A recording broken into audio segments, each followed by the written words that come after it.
వస్తుంది మీకు ఇస్తాను, వాళ్ళని కూడా కంప్లీట్ చేయండి. మీరు పర్ఫెక్ట్. చాలా అంతంత టైం ఇచ్చి ఓకే. ఆ విజయ్ సోది విజయ్ వినడానికి కాదు. ఆవిడేదో కన్స్ట్రక్టివ్ గా ఏమైనా విమర్శలు చేస్తే విజయ్ మాట్లాడుకోవడానికైనా టైం ఇచ్చినా ఓకే ఓకే, బాగుంటది. ఒక నిమిషం అండి, ఒక నిమిషం Vijay respond. Sir good evening అండి మీకు, ప్యానల్ సభ్యులకి, ప్రేక్షకులు అందరూ కూడా. కాకపోతే ఇక్కడ నేను ఆమె మాట్లాడినప్పుడు చక్కగా విందాం అనుకున్నా, ఎందుకంటే ఒక నిర్ణయాత్మకంగా ఆమె ఏమైనా క్వశ్చన్స్ ప్రభుత్వంలో ఉన్నాం కాబట్టి. ఓకే ఓకే, సుజాత గారు వెయిట్ అండి, క్రాస్ టాక్ వద్దు. మీ విధ్వంస పరిపాలన మీరు వినలేరండి.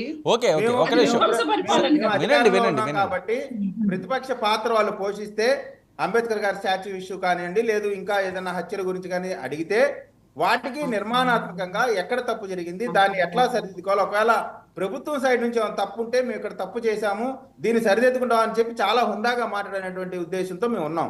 కానీ ఆమె మాట్లాడే మాటలు ప్రభుత్వాన్ని తాలిబాన్లతో పోల్చి, అసలు రాబందుల రాజ్యం మీదైతే అంబేద్కర్ గారి స్టాచ్యూకి సంబంధించిన విషయం నేను ఏదో ఒక రాజకీయ పార్టీగా మాట్లాడానంటే నాకంటే దుర్మార్గుడు ఇంకోటి ఉండడు. అంబేద్కర్ గారి విగ్రహం పైన అటు తెలంగాణలో కూడా కేసీఆర్ గారి విగ్రహం పెట్టారు కదా, కేసీఆర్ గారి పేరు ఏమన్నా అంబేద్కర్ గారి పేరు మీద ఒక 100 మీటర్ల డిస్టెన్స్లో ఏమైనా పేరు వేసుకున్నారా? వేయిలా. శిలాఫలకం అంటే ఒక శిలాఫలకం వేసి అక్కడ ఫలానోళ్ళు ఇనాగ్రేట్ చేశారని చెప్పి పక్కన వేస్తారు. కానీ జగన్మోహన్ రెడ్డి గారి మార్కెటింగ్ స్కిల్స్ ఎంత దారుణంగా ఉన్నాయంటే అంబేద్కర్ గారి పేరు కంటే కూడా పెద్ద పేరు పెట్టుకున్నారు జగన్మోహన్ రెడ్డి గారు. అయితే దీన్ని ఇట్లా తీసివేయటం అనేది, ఎందుకంటే అది ఉంది అంబేద్కర్ గారి స్మృతివనంలో ఉన్న పేరు కాబట్టి, అది ముఖ్యమంత్రి, మాజీ ముఖ్యమంత్రిదైనా ఎవరిదైనా సరే చట్ట విరుద్ధంగా తీసేయటాన్ని ఖచ్చితంగా మేము ఖండిస్తున్నాం. దాన్ని చేసిన వారిపైన చర్యలు తీసుకోవాల్సినటువంటి అవసరం ఉంది.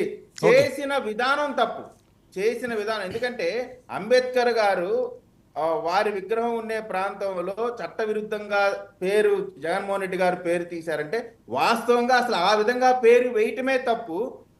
సరే వేశారు, వారికి వారి విజ్ఞతకి మేము వదిలేస్తా ఉన్నాం. అయితే అంబేద్కర్ గారి స్మృతివనంలోకి ప్రవేశించి అక్రమంగా తీసిన వారిపైన మా ప్రభుత్వం ఖచ్చితంగా చట్ట ప్రకారం చర్యలు తీసుకొని తీరుతుంది. దాంట్లో ఎవ్వరూ కూడా ఎటువంటి అనుమానాలు పడాల్సిన అవసరం లేదు. అయితే వైసీపీ ప్రతిదానికి కూడా చంద్రబాబు నాయుడు గారిని, లోకేష్ గారిని, ఏమంటే చంద్రబాబు నాయుడు గారు, లోకేష్ గారు పంపించి మీరు జగన్మోహన్ రెడ్డి పేరు తీసేయమని చెప్తారా? ఇప్పుడు జగన్మోహన్ రెడ్డి గారు లేదు ఇంకెవరన్నా ఎక్కడైనా చేయమని చెప్తారా? అది తప్పది. ప్రతి దాంట్లో కూడా రాజకీయాన్ని, అటు అంబటి రాంబాబు వీళ్ళందరూ మాట్లాడుతూ ఉన్నారు పొద్దున్న నుంచి.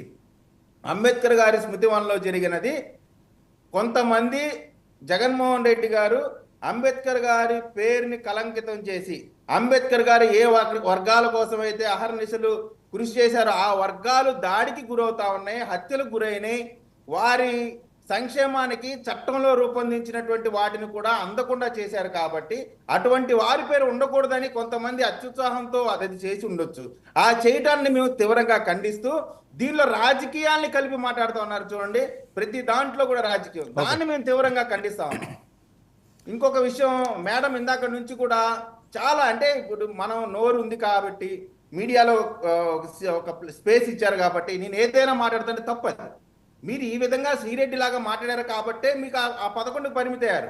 కాదండి, సరే హుందాగా మాట్లాడారు. కాదు, ఓకే ఓకే, కాదు విజయ్, ఏ మాట్లాడినా ఎవరో బోరుగా